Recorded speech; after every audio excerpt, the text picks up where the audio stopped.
Okay. So and then she goes, Zena, will you stop and go, please? Zena, stop. Zena, stop.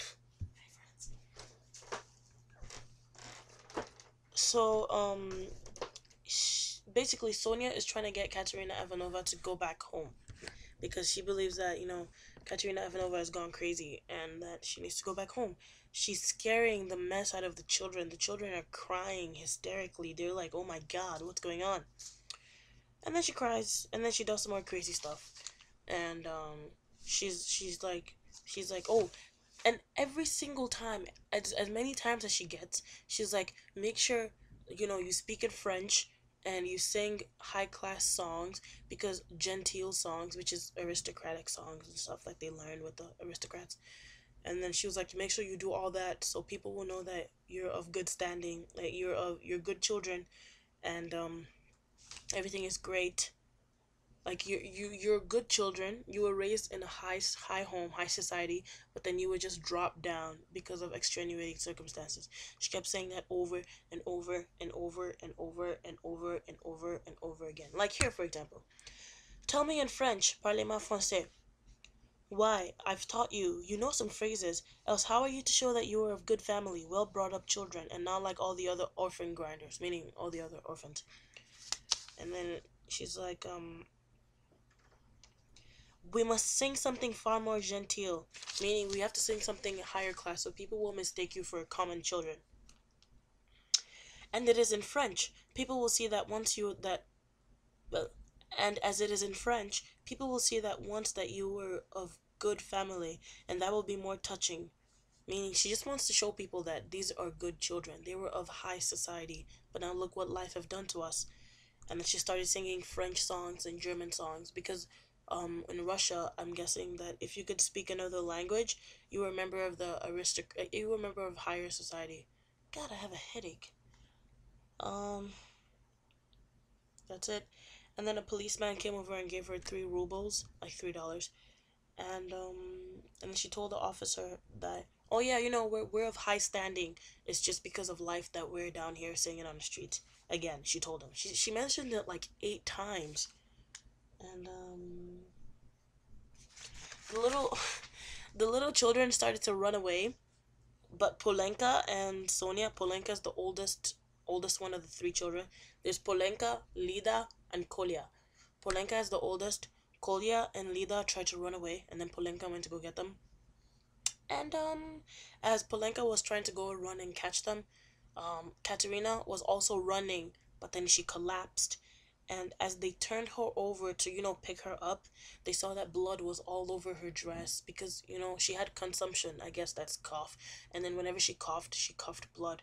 But then she was like literally like, ugh, it's gross. She was like coughing up blood and it's wetting her shirt and stuff. And she's dying basically. Like after she fell, she was gone. She is dying. And then Sonia was like, "Oh, I live not far off. Please take her to my room." This scene is reminiscent of the scene where Marmeladov was dying and Raskolnikov saw him, because the same things kind of happen in the fact that people, the police officers take the dying person up to the room of the person, and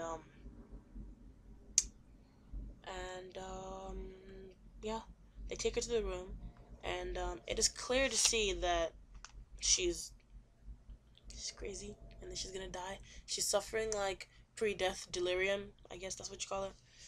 And she's like, oh yeah, she's like, "We have been your ruin, Sonia. Polenka, Lida, Kolya, come here." "Well, here they are, Sonia. Take them all. I hand them over to you. I've had enough. The ball is over.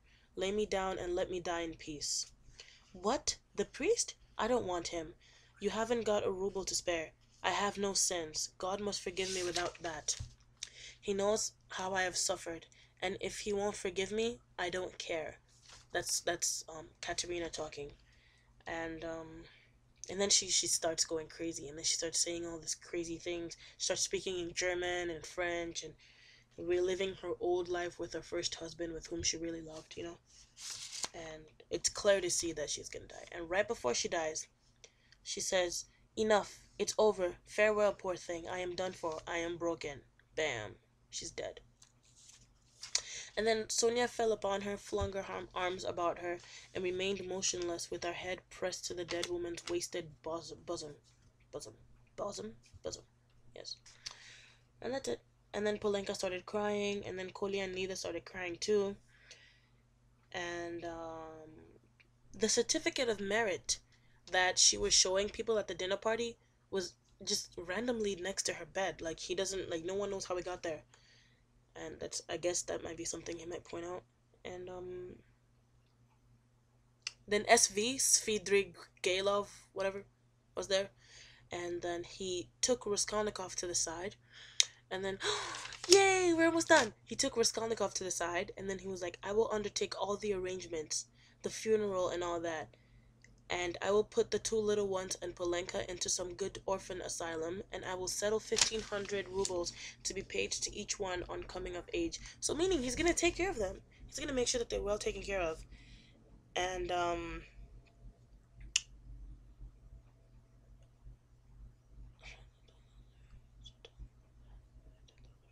oh, and also he says, so tell Donia that that is how I'm spending her 10,000. So he's spending Donia's money, which I don't know if it's of significance, but it's kind of like, I thought you were gonna undertake these things, but then Donia is the one with the 10,000? Like, she's the one that's gonna be paying for it?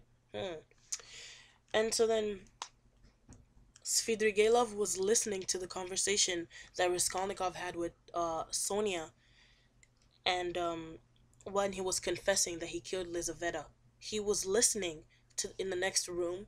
It's like, yeah, okay. So this is Sonia's room where he and Sonia were when he was confessing. This is Svidrigailov's room, and Svidrigailov was listening through the wall, and oh yeah, right here.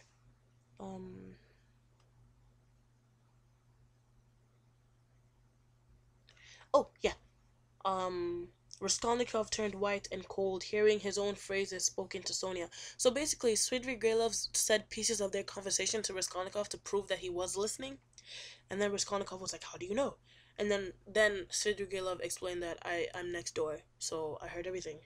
And then Svidrigailov was like, "I assure you on my honor, my dear Rodion Romanovich, that you have interested me enormously.